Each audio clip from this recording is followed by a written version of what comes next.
Welcome back to Morning Break and this month's Monday Motivations, where we have our regular contributor Lee Hirsch joining us, and she's brought with her Joseph Galata from Compassion Care Hospice, and who I'm told is a very good friend of yours, in case you guys couldn't see in that video before the commercial break.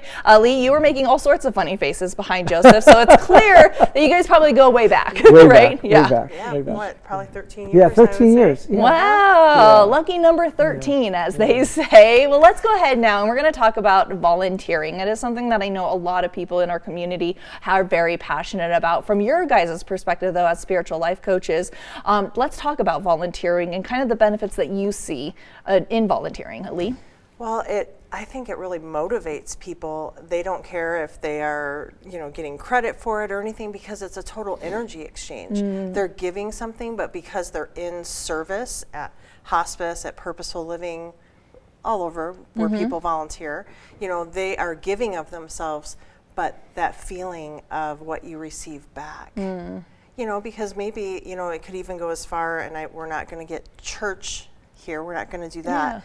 But by doing that, you could even be an instrument of Source, God, to move through, to pray for the person, love the person, all those. And there's so many physical, mental, spirit benefits for volunteering. Well, I mean, how many times do you see stories in the news of those heartfelt stories of the 99-year-old who is still volunteering at the soup kitchen every Sunday or whatever it is, and the energy that they have is not only physical energy, but it's infectious energy too. It's the kind of people that you want to be around, because they're so sacrificial and that servant's heart, right? That's true. And those are kind of all of those things that really, I think, do help carry us forward. I know that when we have experienced a volunteering day, even here at the station, the energy that and the bonding of all of that stuff, it really does just make one feel a lot better. It puts a little extra pep in our step and stuff. And I know you've been working with volunteers for a long time, Joseph. Specifically within hospice. And that's kind of where we want to segue now, that you are constantly looking for volunteers with hospice, which is it's a tough industry to be in, because there's a lot of heartbreak that goes into it and stuff. But we don't see that. And that's and I'm what's glad so you said fascinating. Because it's really about validating the person who is terminally ill, validating the person with dementia, validating the caregivers of those. And so when our volunteers, we have 17 right now throughout all this whole area and the South, Carson City, Gardnerville, Reno, is that they find joy in it, because what you're doing is helping someone in the last journey, the last parts of their journey, and their caregivers. And we have fun. Like, we go into the memory care units, and we do puppets, and we do dancing, and we do art. We honor the veterans. That is a real joyful thing. We do respite. The volunteers do respite. So your husband has cancer, you're 89 years old, you're all alone, your children live across the country.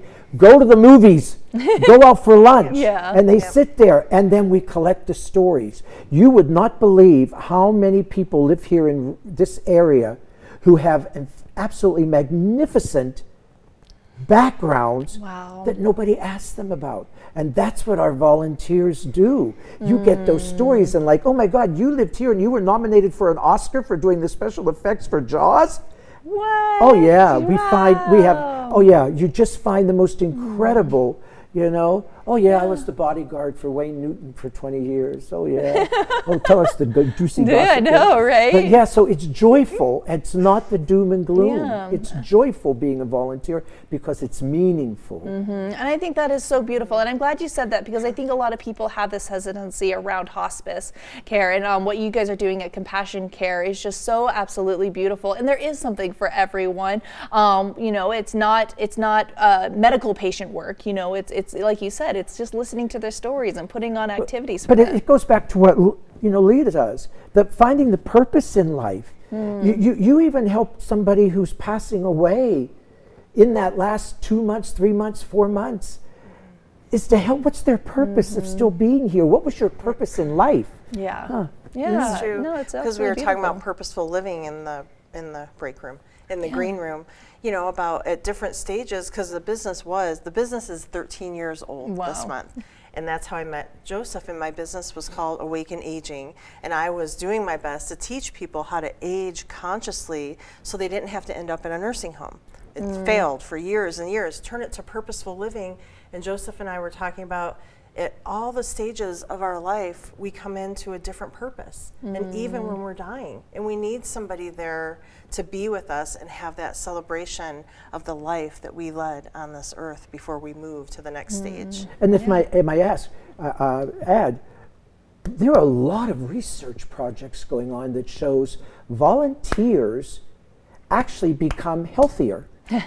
Volunteering in health are one plus one. And so for our volunteers, all of my volunteers for Compassion Care Hospice are all top-notch professionals in their own fields. Wow. So why do you give up your weekends or your evenings to be a volunteer? There's a sense of healthiness. There's a sense of purpose of what Lee's all about. There is a sense of purpose. When you get up and say, hey, I worked 8 hours today, and instead of saying, hey, I'm going to go home and just sit there and do nothing, you volunteer. You go help somebody in that last moments of their life. Wow. It's just, it's invigorating.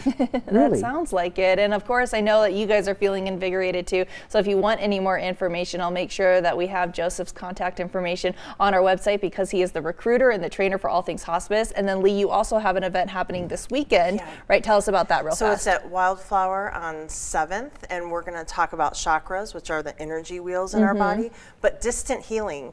And as far as I know, I'm pretty much the only person in town that does that.